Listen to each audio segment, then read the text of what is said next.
Assalamualaikum,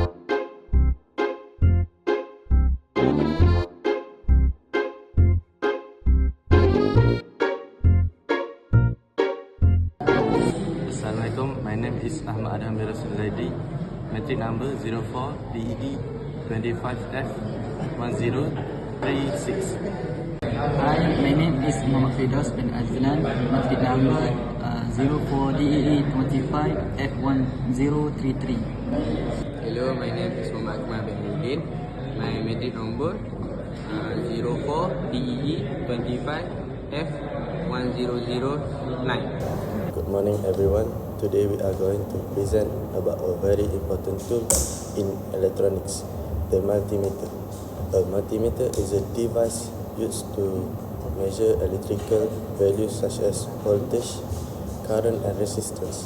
It combines multiple measurement functions in one unit. That's why it's called a multimeter. Multimeters are used by electricians, engineers and even students to troubleshoot electrical problems.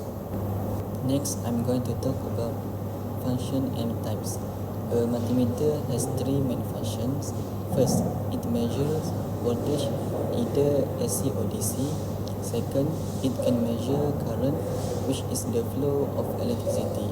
Third, it measures resistance, which tells us how much an object resists electrical flow.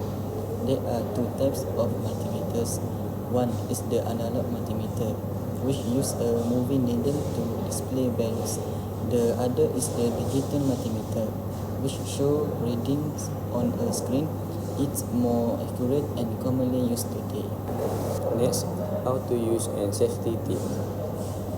To use a multimeter, first select the current function. For example, voltage or resistance. They connect the blacks go to the COM port, and the red probe goes to the current measurement port. And then touch the component to use what to test and read the value on the screen. And then how to read resistor value.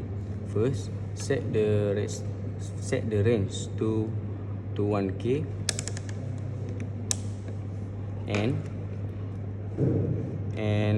see the multimeter screen about the value resistor.